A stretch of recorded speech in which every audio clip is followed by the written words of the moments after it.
Hello, my enchanted beast. How are you? It's amazing to be back in the enchanted forest with you once again. Have y'all been keeping up with the news? Me, not so much. I'm so serious. I honestly never know what's really going on. My daughters tell me sometimes, like if I'm trolling on strolling on Twitter, I'll see something, but honestly, I try not to even pay attention to the news because everything that presents is so dire, you know? And I hate that.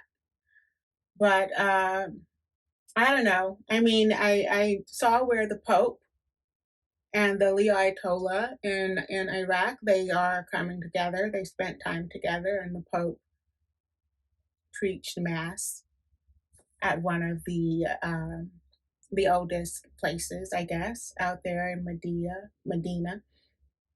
The bill passes, both Senate and House, I think, with very little, you know, input from the Republicans. I'm like, damn, y'all don't want to help people out just the minimal amount that's being provided in this bill. You don't want schools to, whatever.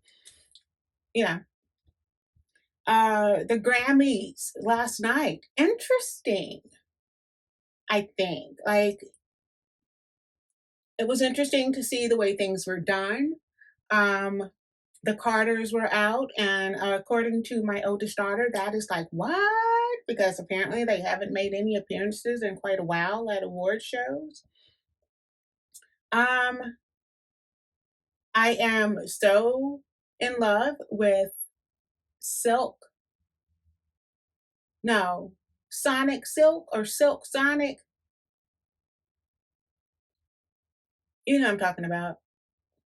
I just like, oh, that whole 70s vibe is everything. Okay. It is everything. So Anderson, Pac, and my boy doing big things. I hope there's like a full length something with them because of course I would download it. So that was really fun. I liked all of the performances, and I will admit I am not, I'm familiar with Meg the Stallion in so much as my daughters tell me about her. And, I hear clips, but gosh, she's really beautiful and so humble. I loved how shocked she was when her name was called. But of course, the Grammy stayed on way past my bedtime because I had to get there at 9:30 is my bedtime. But it was, it was different, and I kind of like it better this way, I think, than everybody showing up and, flashing their wares. I don't know. But whatever, things are moving as they are going to move. I don't know if everything is moving in the direction that is for the highest good of, you know, the collective, but things are definitely moving along. And I guess, that's all we can really, I say, ask for if we are to ask for anything. As for me, I'm always moving toward my highest good. Okay. And hopefully my vibe is reaching you. Honestly, the only way to get where we are needed is to go through where we are. That's a little spin off my man Rumi, but in all honesty, the only way that we're going to get where our soul needs us to be is to go through where we currently are and do so while paying attention, being awake, and staying present. We have to do so with courage, humility, pride, and knowledge of self. And it's so funny that I'm saying we have to do so with humility and pride because obviously this three-part series, Why Being Too Humble, can hijack you from, you know, being about the purpose of your soul's work. So, or the work of your soul's purpose. And still, I encourage you to have courage, humility, pride, and knowledge of self. So let's go ahead and get to it, right? So last week we left off, we went over the wants and needs. Our best friend ego came back, and y'all, this little fellow is always going to stay around, right? What happens when our ego hijacks the promise of unlimited opportunities and the reality that all things are possible, right? Because I'm possible, there is no such thing as impossible. So, right now, this episode may run a little bit longer because there's so much shit I need to get through. Um, and if you bear with me, it's going to be worth it because it's setting us up for the last episode in this series. Excuse me. You know what time it is. Yum. This is the Casablanca tea that I got with my tea of the month from steaming kettle. It's so yummy. It's very sexy. Um, if you want to buy me a cup of tea, then I'll leave a link in the description on both the podcast description and the YouTube description.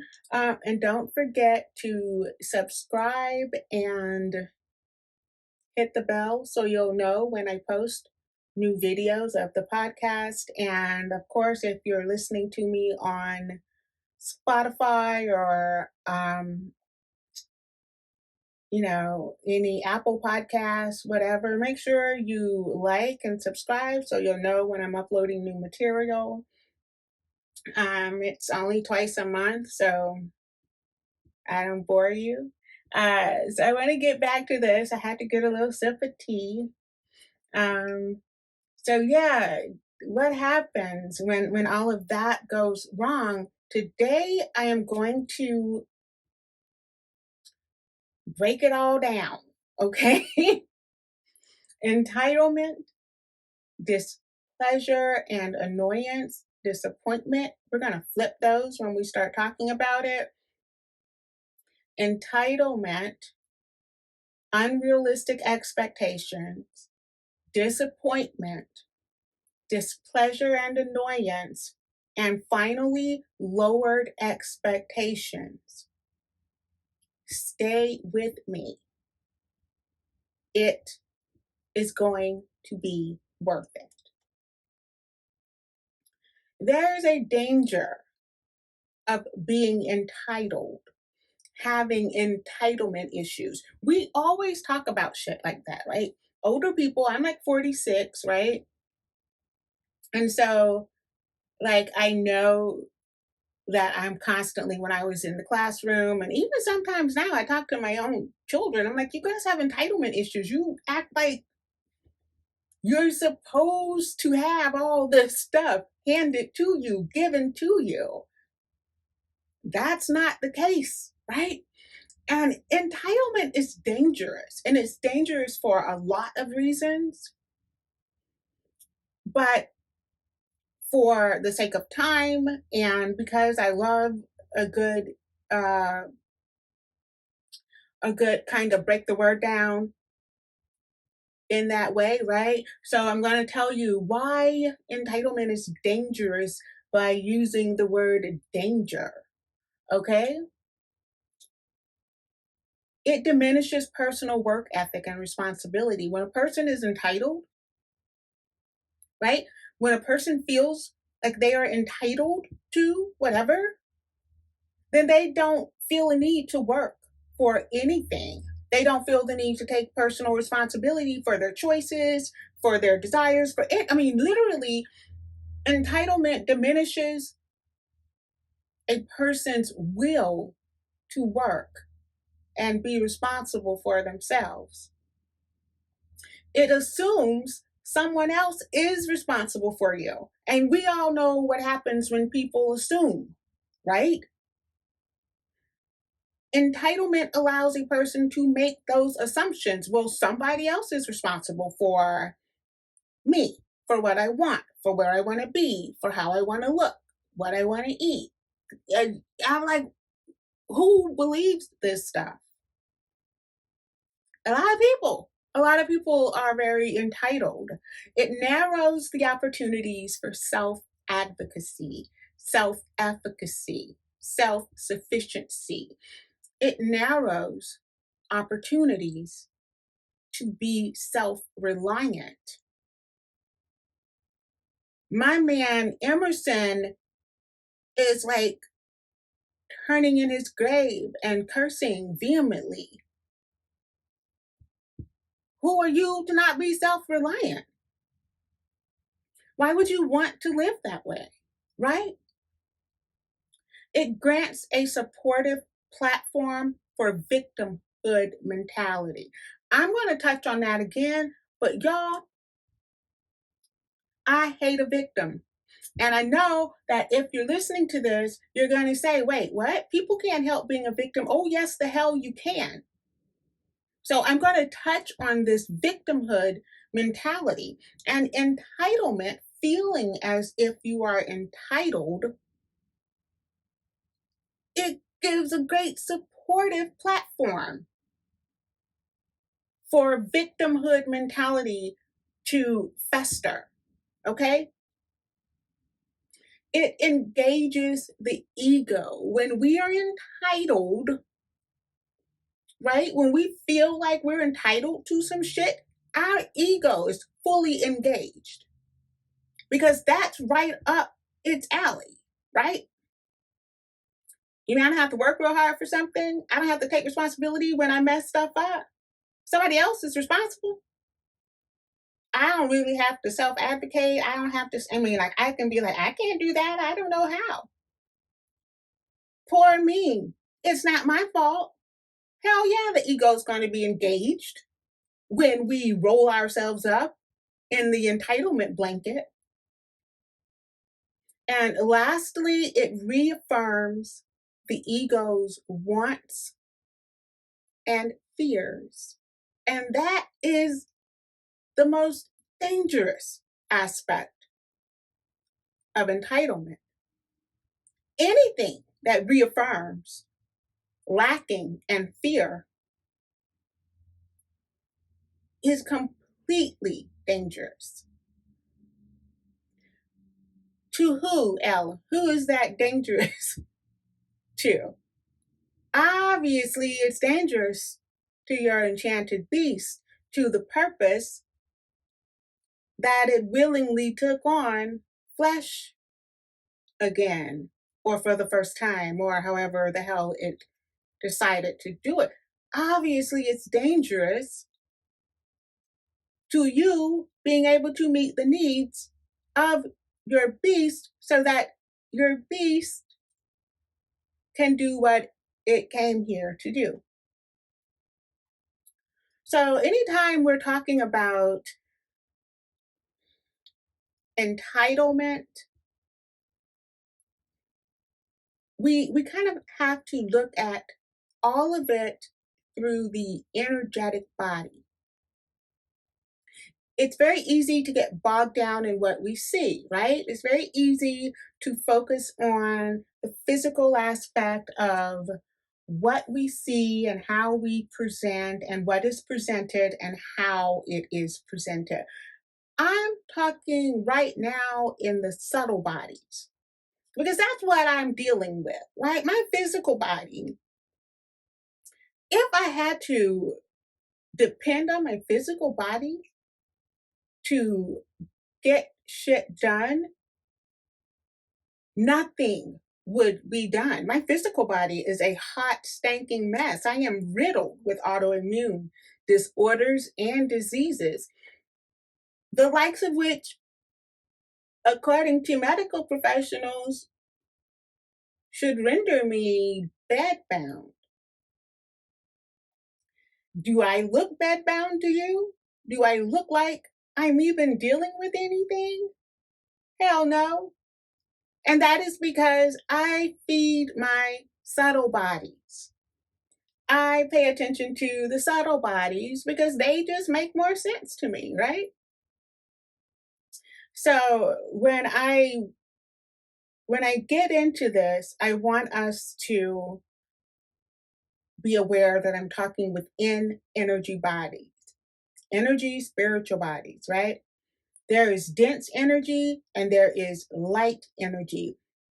None of it is good, none of it is bad. It's all just energy. And depending on what feels good to you, you might revel in dense energy. You might revel in the heavier shit. And that's fine. You might really enjoy the lighter stuff. And that's fine. You might be somewhere in the middle. It doesn't matter. Energy is energy is energy. I'm in the process of getting certified as a yoga instructor. And one of my teachers, Danielle, is amazing. She's one of the owners of Ithaca Yoga Farm out in Ithaca, New York. So, and they have a great program. I'll um, link it in my description. But we were talking about emotions in one of her office hours, and she said, emotions are just energy in motion. Emotions, energy in motion. And I was like, damn, that made way too much sense to me. So when we're talking about dense energy in motion or dense emotions that result from entitlement, it's important that you understand that anything that raises the vibratory effect of your ego is going to be dense. It will be dense because it can affect the actual physical body. Things that raise the vibration of your emotional body, of your mental body, your spiritual body, your intuitive body, right? Those things that raise the vibration within the subtle body, they will be lighter. Lower pitch affects the physical, higher pitch affects the subtle. Those are just kind of the way things are, and neither are good or bad. Okay? I have to clarify that. We associate dense energy in motion with entitlement because entitlement engages the ego, raises the vibration of the ego. What is entitlement? We all know the word, we've heard it, we've used it, we've been accused of it, we've accused others of it. It is simply the belief that one is deserving of privileges and special treatment. I am so tired of hearing white privilege. This is not a new phenomenon. White privilege has been a thing since white people have been a thing, but now everybody's so woke. Get over it. But when I saw this, I was like, yeah, I'm sure a lot of people are going to like go right to white privilege. And yeah, entitlement, white privilege is an entitlement. It is an extremely dense energy that raises the vibration of the ego. Ergo, who wants to give that up? Right? So that's entitlement, a belief that one is deserving, deserving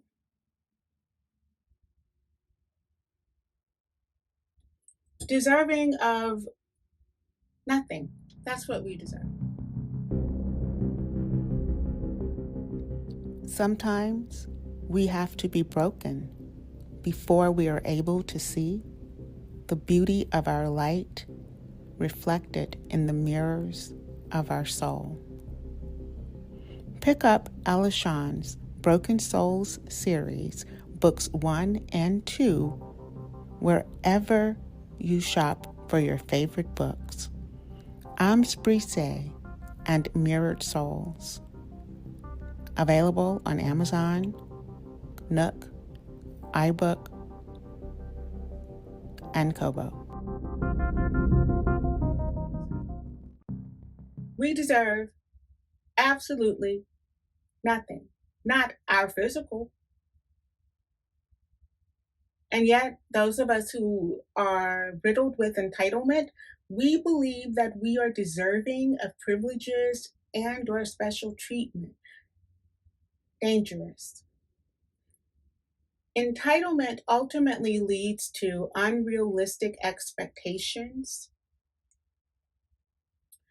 which lead us to disappointment, which manifest in the form of displeasure and annoyance. And then we develop lower expectations. I found a really interesting quote by Louise Penny from Kingdom of the Blind. Entitlement was, she knew, a terrible thing. It chained the person to their victimhood. It gobbled up all the air around it until the person lived in a vacuum where nothing good could flourish. The moment, and this is me, we believe we are entitled to anything, we become a victim to whatever it is we feel entitled to, i.e., material, wealth, relationships, access, good sex, good food. I don't know. Anything that we believe we deserve and are entitled to, we become victims to those things. I posted once or twice that you can have anything. No, it's amazing how the universe rewards you the moment you realize you deserve it.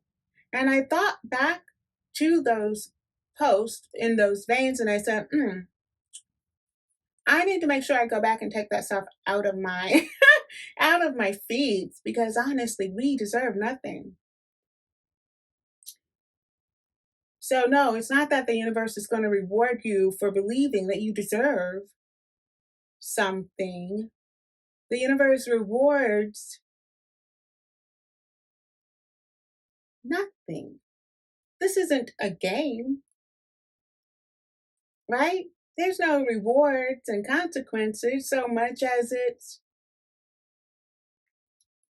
when the ego allows the higher self to take the lead and the physical space, shit just gets done. And physical can reap the benefits of basically providing for its higher self, using what is innately a part of me, Ella, to ensure Lilith has what she needs to go out and do what she needs to do. It would look like the universe is saying, go, go, Ella. You are amazing. You deserve these things. And it's not. It's me playing great host and saying, yeah, I absolutely can do this. This is something that I was born knowing how to do. You need to use it for, okay, yeah, no problem. There you go. There's no reward in that other than I get to know that I am aiding my higher self in her journey and her quest to do what she wants to do, right? So, yeah, entitlement is a terrible thing. These are some of the words I underlined.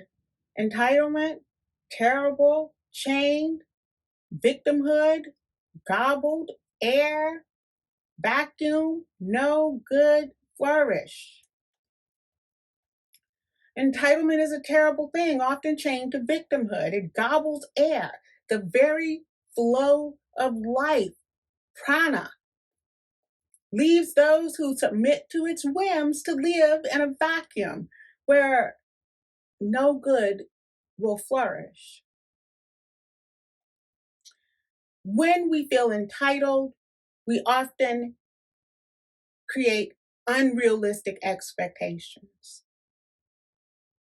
Now, expectations in and of themselves are problematic because they are rooted in the ego. Again, the ego is not a bad fellow, right? It's just really limited in its understanding of its place in the world. Limitations are another form of lacking, so expectations are simply another form of want. And want indicates a deficiency, which says what? If this were a live audience, you all would be screaming right now, we failed to provide what our souls needed. Cha-ching! And I would get a little t-shirt gun and boop, boop, boop, toss out some Enchanted Beast merch. Because that's exactly what expectations really fall into, another want, which is a deficiency, which says you have not done what your soul needs you to do. When those ego based expectations come from a place of entitlement, it becomes a want for something that cannot or probably will not happen, but is believed.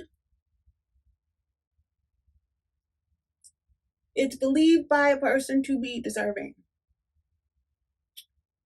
Let's say this. I have never taken a writing class in my life. I barely got out of high school English with decent grades. I hate research. I don't really understand grammar and the rules thereof. But I believe that I deserve to be a best-selling author. I write a lot in my journal and my diary. I believe that I deserve to be a best-selling writer. So I'm going to take these 155 pages of my prose and I'm going to shop them around to a lot of literary agencies because I'm entitled to this. I'm entitled for someone to pick me up. I'm entitled for them to say, oh my God, you are the next greatest thing with a pen in your hand. This is my right. I deserve it. Unrealistic expectations. And I have a spoiler alert. Nobody is deserving of privileges. Nobody deserves special treatment. Nobody deserves anything, really. That hurts. You know, when you have hyped yourself up and you have expressed these really grandiose, unrealistic expectations, these wants, these hopes, and you've done absolutely nothing to say that you warrant any of it, right? But you still have the balls to expect, to be entitled enough to expect this unrealistic thing to just happen for you. And then it doesn't because you don't deserve it, right? You don't get special privileges. I know. Some people do, Alan. Some people do. And that is only going to be great for them as long as they are in a physical space. I don't care about physical space. Here's what hurts so much when your unrealistic expectations aren't met. That feeling of having the most tender part of you hacked out with a rusty knife and then being made to look at it as it dries up on the floor at your feet. All of the would ofs, could ofs, should ofs, just withering away, never even having a chance to become anything other than the mediocre thoughts of a mediocre ego. Damn, Ella, that's harsh. No, it's true.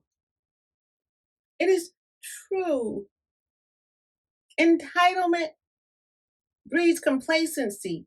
Entitlement gives you this kind of false sense of self, makes you believe you are more than you are, that you are greater than you are, that you deserve more than you deserve, which is nothing. It makes you expect what you have not worked for, what you don't have to give.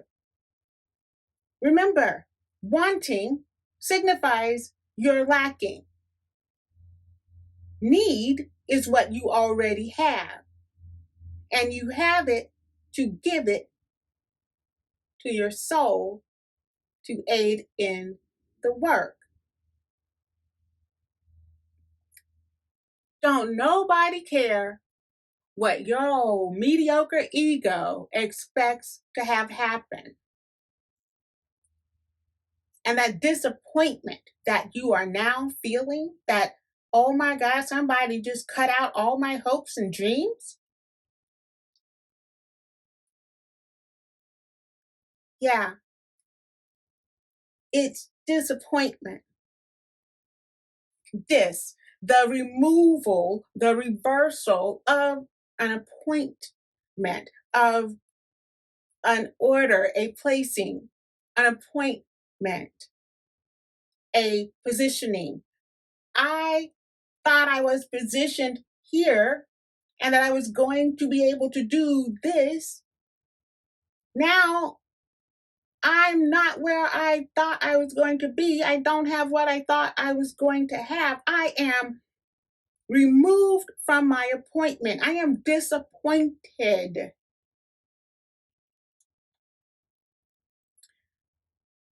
Disappointment is harsh. It is the root of all suffering. We suffer when our unrealistic, any expectation is unrealistic. Let me just put that out there. Any expectation you have is unrealistic. But we suffer when our expectations aren't met by either ourselves, those we have placed and heaped our expectations upon,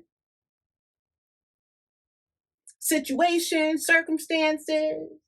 Whenever shit doesn't go the way we wished or hoped or prayed, meditated, visualized, attracted, right? Whenever it just doesn't go the way we want,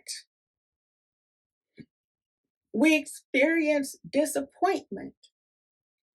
But let us be clear here. Disappointment is very, very difficult to endure. And the ego is not down with difficult, right? It doesn't want to feel pain, and disappointment is painful to be removed from a place that you have set yourself, right? So the ego's like, I'm not trying to be in pain. Only an idiot wants to feel pain. No, I am going to express this disappointment by showing how I am displeased and I am annoyed with this whole thing. Because at least with displeasure and annoyment, I am empowered. I'm in control of that, says our little ego, right?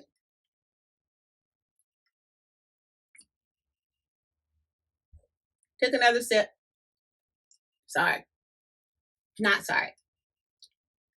So this displeasure and or annoyance is caused by the non-fulfillment of wants and expectations, right? It is an expression of disappointment, a more palatable one for the ego, where it provides a false sense of empowerment, which allows, well, let's do this. Displeasure and annoyance. In other words, suffering, right? Suffering is a traumatic experience, emotionally shocking, a violent or sudden change or disruption, complete disorder and confusion, i.e., chaos.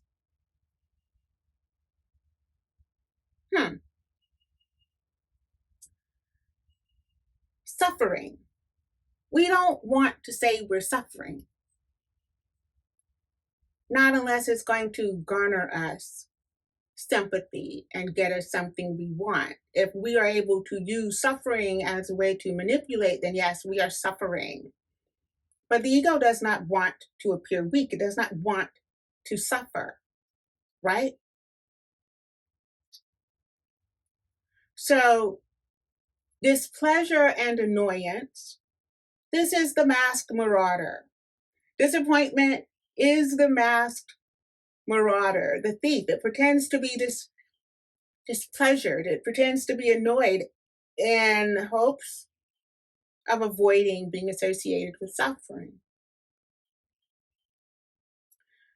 This means a lack of, removal or reversal, pleasure, feelings of enjoyment, delight, happiness. Again, I am being removed. I am experiencing a lack of happiness. And not because of something that I did, not because of something that I brought upon myself. No, I am experiencing this displeasure because so and so didn't do what I asked them to do, didn't do what I thought they were going to do that would have made it possible for me to do what I wanted to do. That's why I'm not happy. You don't have to take responsibility for your shit when you're entitled. I mean, if they had worked a little bit harder, then the small piece that I did would have been enough. You don't have to have a good work ethic. You can have diminished work ethic and responsibility when you're entitled, right? That's not a problem. You can be annoyed, right? You can be distressed because someone has treated you unfairly when you are entitled. I would have been there on time if they had told me that I needed to be there 15 minutes earlier. It's not fair to me that they didn't tell me to be there 15 minutes earlier. That's not how you treat someone fairly. You can be annoyed with people who you perceive to be treating you unfairly when you are entitled and you don't have to be self-sufficient, or you don't have to have self-efficacy. Most of us express displeasure and or annoyance through anger and sorrow and frustration. When really these two dense energies in motion are reactions to feelings of want and lacking and deficiency, it always goes back to what you are lacking. It goes back to the deficiencies the ego is perceiving. We suffer displeasure when we allow disappointment to remove our naturally occurring state of happiness. We are not designed to be miserable, contrary to popular human belief. But when we become entitled, we kind of live in the land of misery. So is it worth it to have the privilege if you're always miserable? If you're always in a state of suffering, is the privilege worth it? Hell no, not to me. We suffer because we have unrealistic expectations based in our ego sense of entitlement. We continue to wallow in this cycle of entitlement and suffering. Our ego will become accustomed to not getting what it wants, and it begins to set the bar lower and lower until eventually, it wants so little. When it gets it, it believes that it's always wanted just a little bit, just enough. That's when lowered expectations set in. And I know you all are probably like, what's the harm in having low expectations? What's wrong when the ego decides to lower its expectations if we are not really meant to expect anything at all? Ella, you are speaking in circles. Well, remember, expectations come from a place of lacking and unfulfillment, the same as wants, right?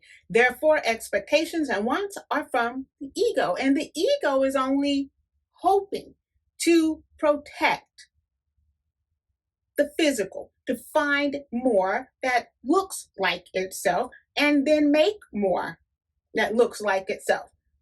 The triggers for that feeling of lacking, for being unfulfilled, those are real on the subtle level, right?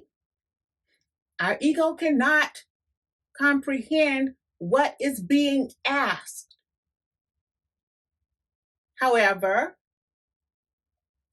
that feeling of lacking, of being unfulfilled, that is your soul crying out to you. It is your enchanted beast scratching under the skin. It is your essential higher self telling you, I need what you have. You only have it so you can give it to me. Stop pussyfooting around, wasting time and energy on foolishness. Give me what I need, Ella.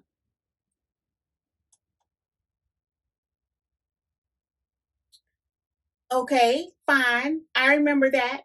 But again, what's the harm in having low expectations? Number one, the ego feels entitled to unrealistic shit. Check. Universe says, get the hell out of here with all that. It's not happening.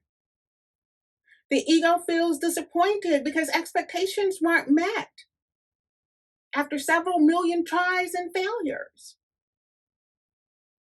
The ego responds by playing the victim and whining about how everybody takes away their chance at happiness, how nobody ever gives a fair shake anymore. Woe, it's me. I've only ever tried to do what's best. Victimhood gobbles prana, life breath. The universe says, it's not about your mediocre ass. What does your soul need? The ego becomes even more annoyed and decides it doesn't deserve to be happy. It doesn't deserve to be fulfilled. It accepts anything and has the audacity to call it humility. Wait, what? That's how the ego justifies its lack of fulfillment. That's how the ego justifies not reaching full potential. That is how the ego justifies its failure to meet the needs of its higher self. I am humble. Meanwhile, the enchanted beast is left depleted, deprived, unable to fulfill its purpose in this life because it doesn't get what it needs from you. The humble woman, Miss Humility, it doesn't get what it needs because we're so humble. I'm so humble. I have been led into humility by my washed out, mediocre, disgruntled, annoyed ego.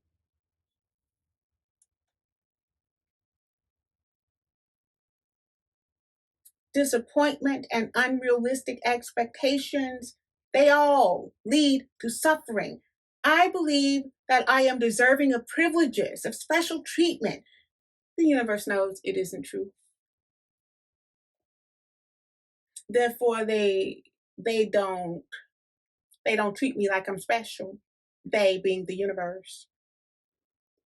And their actions have taken away my feelings of being special and privileged. I am experiencing displeasure. And I am also dealing with a great amount of annoyance at them because they're not treating me fairly. I'm Ella Shawn. Why can you not see how special I am? Why are you guys not able to be fair with me? Over time, my ego is suffering and it continues to suffer and it suffers and it suffers and it hurts. And I don't want to hurt anymore. My ego doesn't. Ella doesn't want to feel pain. How can I alleviate this? How can I reduce? How can I remove myself from this painful experience? If wanting and expecting landed me in pain, then perhaps less wanting and less expecting will get me out of pain. But also, you won't be able to hear and meet the needs of your soul if you don't go through the pain. I don't care about my soul's needs. Right now, I care about a couple of things: not suffering, not feeling disappointed, not being annoyed, and being seen by my peers as someone who is great, someone who is giving, altruistic.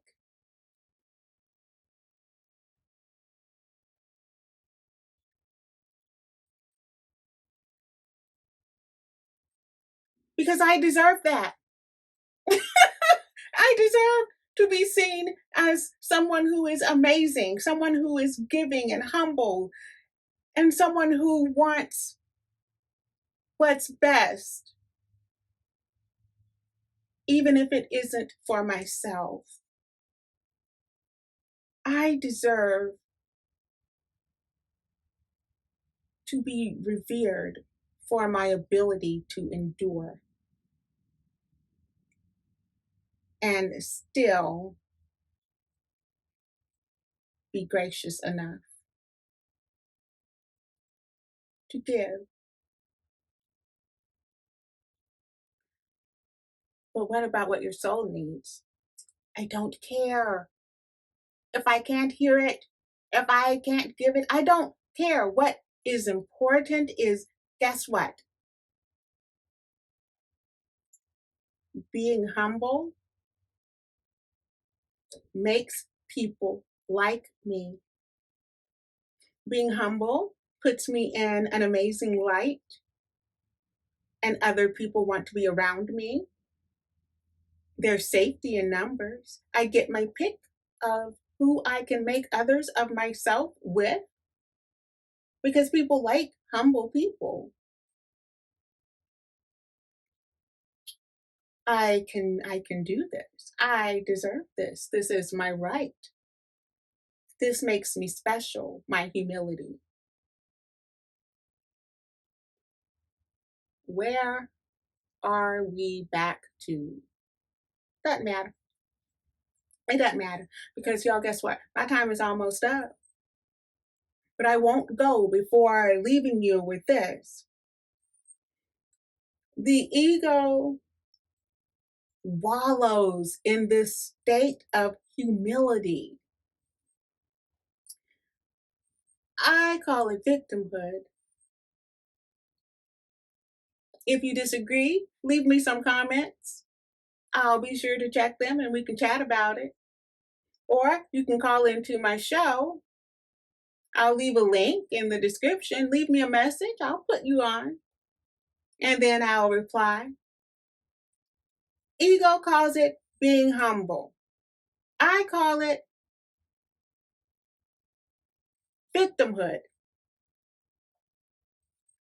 Here's how humility is defined. Now, you tell me if this is something you want to be associated with.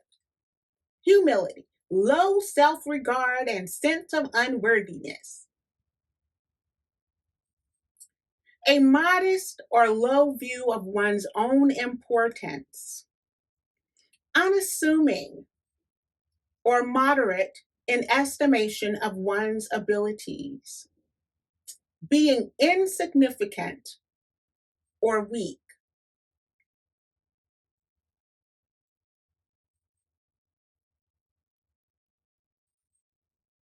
That's why I laugh so much when people are like, oh, he has a big ego or she has a big ego. She's full of herself. No, the ego is never full of itself because the ego really enjoys being humble, being seen as lowly.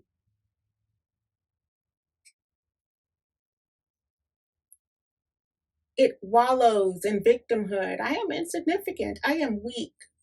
Take care of me. Make decisions for me. I have no idea what I'm doing. I am not worthy of your love. I'm not worthy of your adoration, but because I am so humble and I can admit it, I accept your willingness to see me as something great.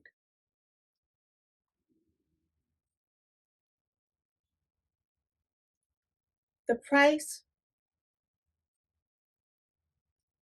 is too high to be humble. If the ego could truly accept its humility, then it would cede control to the soul.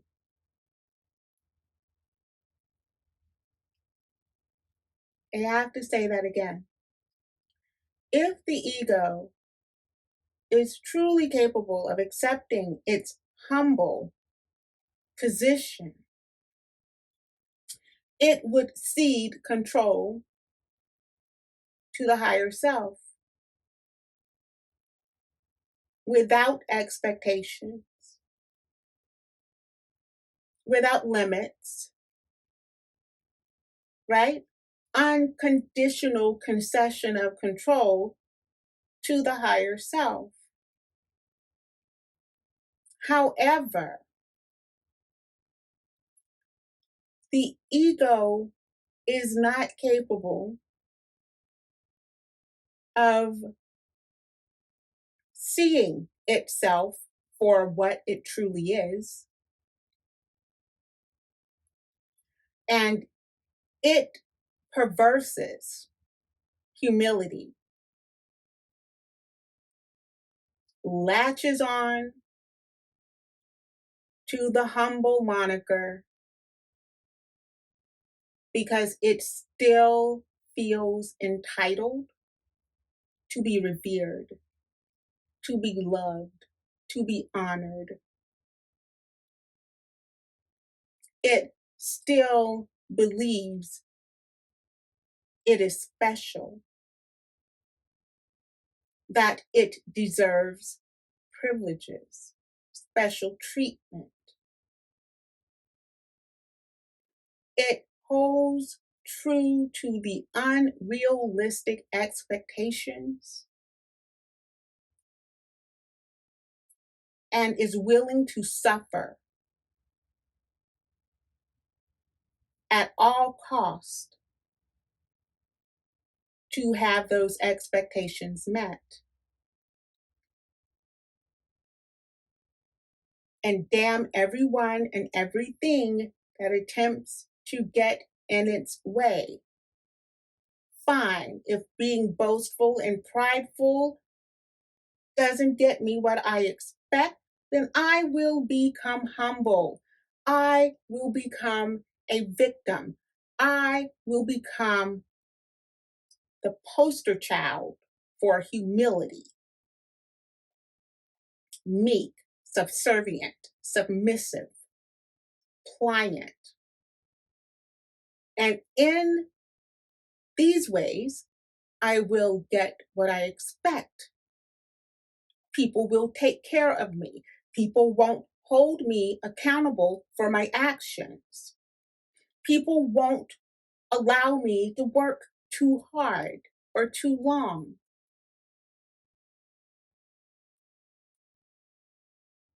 People won't require that I am self sufficient. They're so meek. They don't have much, but what they have, they give. This is a truly pious person. This person understands what God wants from us all. To be humble, to be meek, to be mild. Hmm.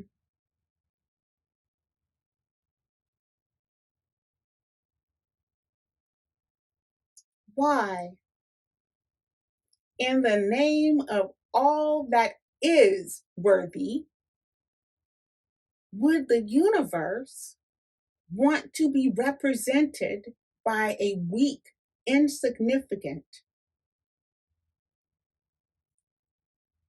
modest, low self regard having unworthy being? Why would they, the universe, pluck some unassuming, woe it's me, better you have and I go without, mediocre thing up from obscurity and say, this is the very best parts of us? Why? When? How? Where would that happen? Nowhere. It won't happen anywhere. No, they will not have their work made manifest by a coward. by an entitled child unwilling to work and accept responsibility. No, that is not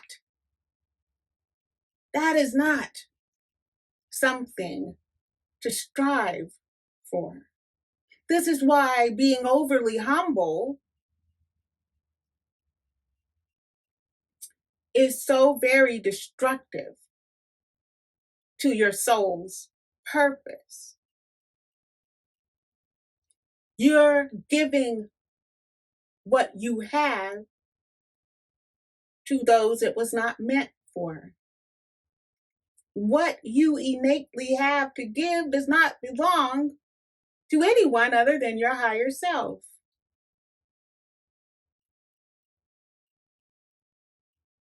You are so humble, you're giving away what is needed by your soul to fulfill their purpose. And you, Billy Mediocre, are reveling in the physical adoration of those who can't do anything,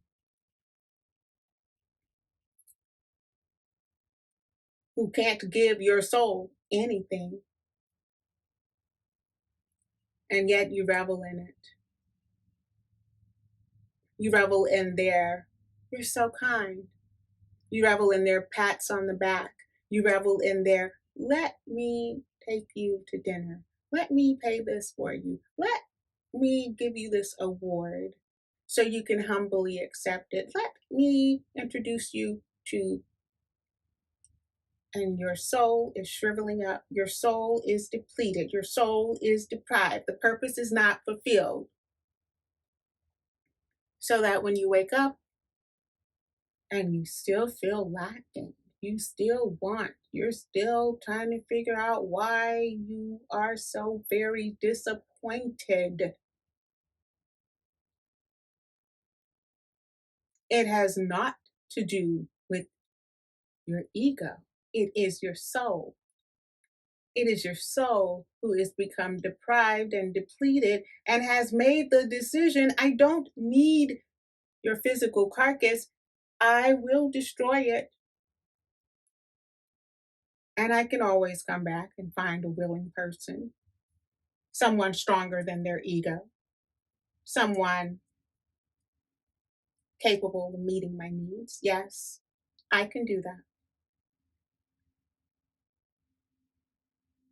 Hmm. Humility, victimhood, all the same if you ask me.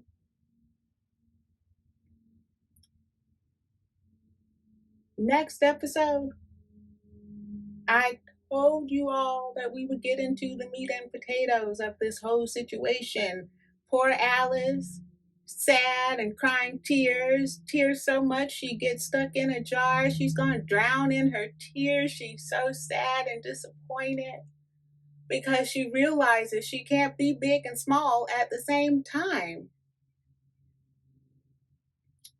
She can't be big and small at the same time.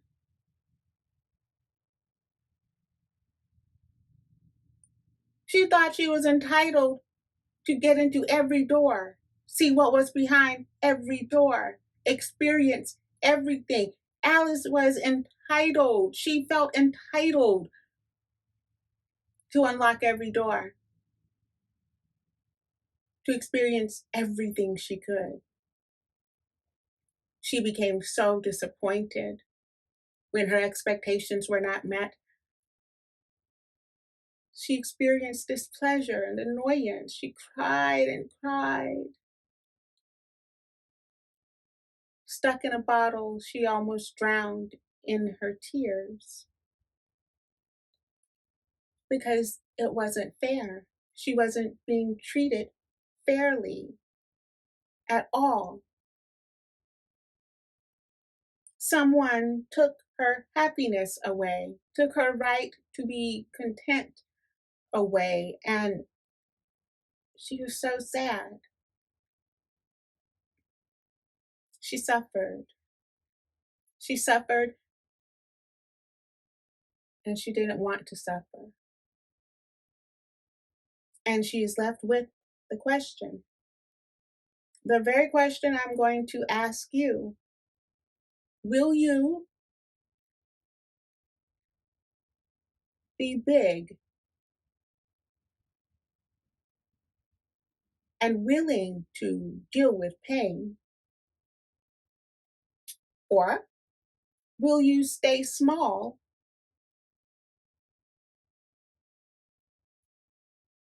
and be at the mercy of the world around you? Because, like Alice discovered, you can't have it both ways. You can't be big and small at the same time.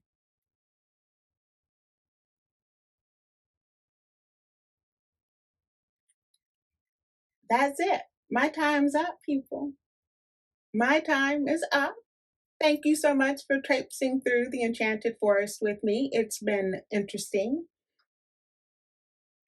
I'm glad we got to this point. On the last day of March, I believe it's the 31st, I'll be posting the final episode in this 3-part series, The Meat and Potatoes. Why, your humility, you're over humility, you're a big, giant, humble pie, is costing your soul's purpose to be unfulfilled.